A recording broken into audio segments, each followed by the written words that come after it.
This is top 10 toys that I forgot all about until I started doing the YouTube channel. And then I was like, whoa, it blew my mind. I was like, how did I forget that? Okay, let's start right here from the $6 Million Man line. And I can't believe I forgot this. Now, I remember the $6 Million Man. I love the line, but I forgot about Maskatron. Remember Maskatron?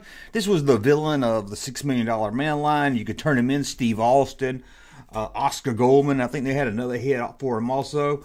And he was like a robot thing. It was really, really cool. I remember my brother had that, and I just love that figure playing with it. Now, a lot of these figures are from my brothers, because that's why I forgot about them, because it was in the 70s when I was real little, and a lot of the stuff he played with, and then I got to play with him and went around, so I kind of just forgot about it. But Maskatron, I need to do a video on the $6 Million Man toys. I don't think I've ever done a full video on those. I've done some unreleased stuff. I don't think I've ever done that.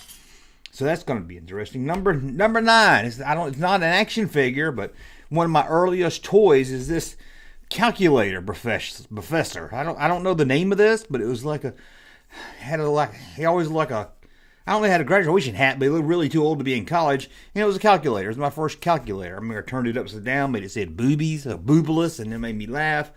I can remember putting in the year I was born, 1972. Let's see how old I'll be in 50 years. And I was like, whoa. Well, I know how old I'll be in 50 years. That's stupid. See how old I'll be in the year 2000. That was where I always wanted to go to. I'd go to when I was like, whoa, the year 2000, I'll be old as hell. I'll be retired.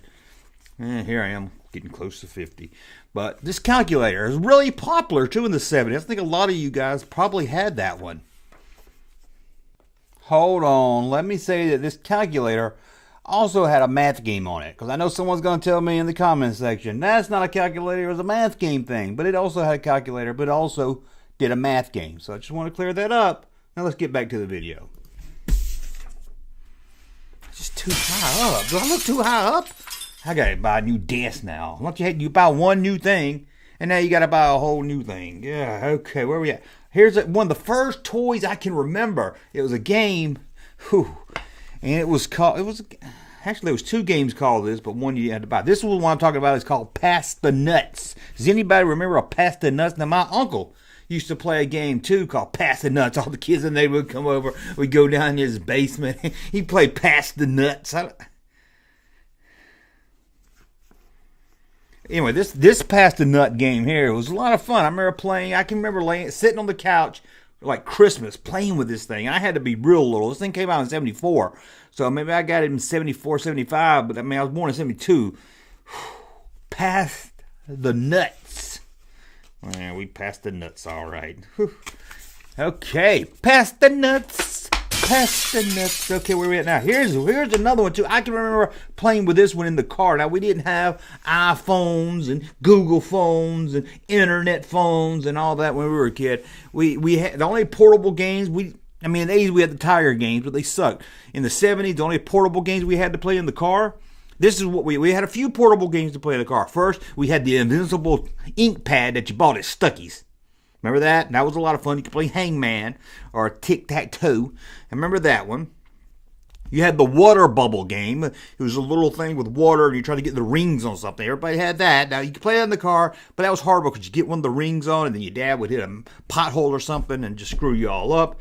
And the other one was this one right here. Drive yourself crazy. Drive yourself crazy. It was very simple. It was a plastic car hooked to the steering wheel, and it would only go like a windshield wiper, kind of like this.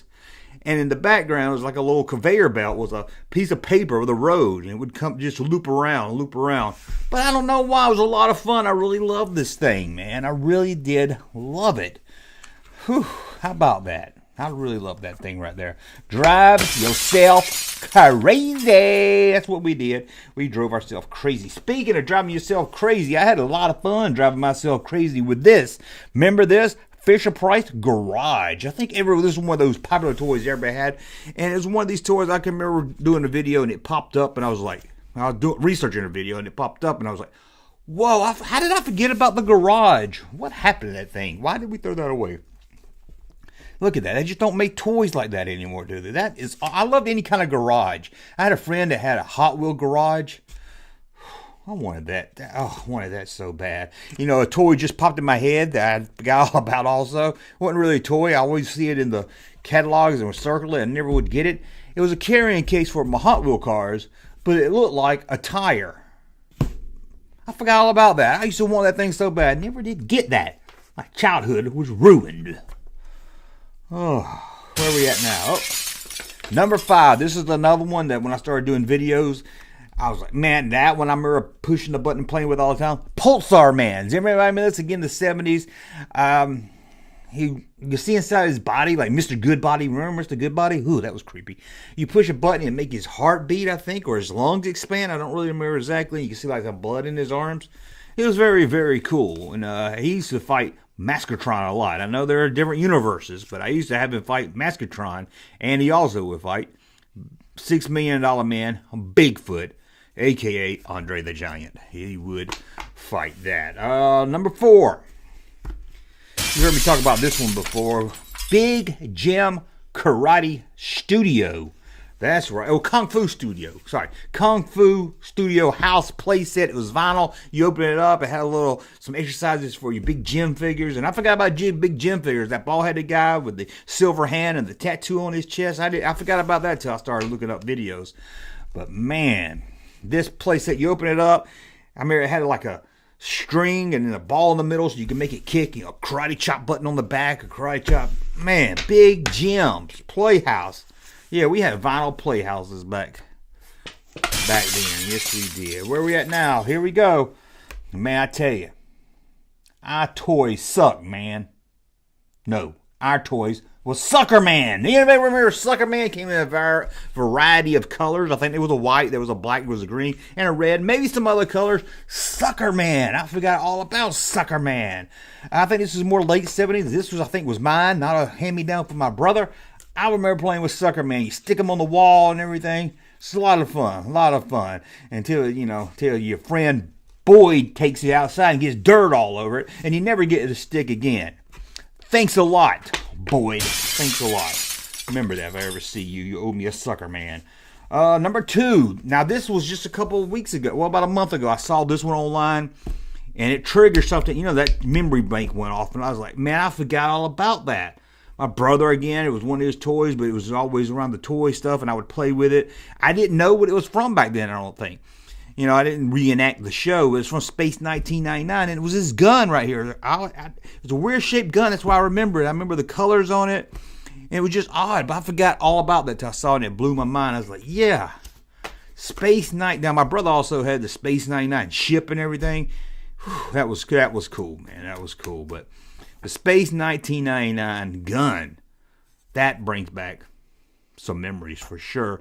And now we're going to talk about the last one that triggered my memory berries, as they say. This one here, honestly, I forgot all about this until I was doing a video like 2 weeks ago. And I saw this, and I had to text my brother. I was like, you remember this? Do you remember this?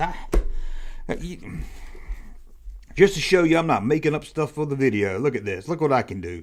Let me see. What's my brother's name? Here we go. Look. See? I text my brother right there. I know it's not focused right there, but that's me texting my brother and then him saying, I do, he said. We wouldn't get married. He's my brother. He was saying I do because he did remember. I said, do you remember this? And he said, but it's just, I called it a $6 Million Man hand, but it wasn't. It was some kind of generic. Let me see what's the name of that. $6 Million Man hand. What was that called? Oh, I don't know. I had to find a text again. But it says right here. I forgot. I didn't write it down. But you could tell it was a generic. It was supposed to be $6 Million Man. It was made by Remco, some cheap company. I don't think it was Remco. But it was made by some company to cash in on $6 Million Man. That's what they try to do. I mean, look at that.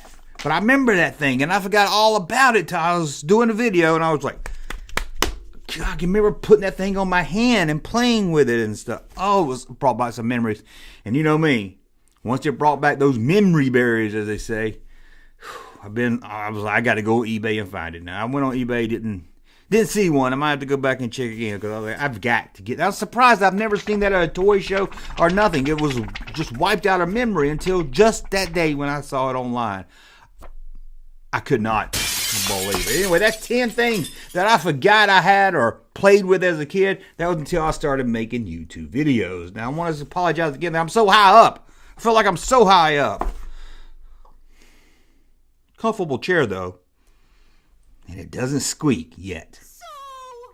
Anyway, I want to thank you for watching. Don't forget, check social media so you can keep up with the podcast when it goes up. I think it's going to be a lot of fun and something different because finally you guys get a voice out there instead of just listening to us talk on YouTube and podcasts. You get to tell us your thoughts on toys. It's a lot of fun to talk to you guys. We had a very excited, 13-year-old boy call in the show Wednesday. I put a clip of that over on the live channel to check that out. I was just surprised. He was very excited to talk toys, and he loved that I did Star Wars vintage. Hopefully he's out there watching this one, and he probably don't remember any of these toys. He probably don't know what Pass the Nuts is. He probably don't know what the Calculator Man is and all that.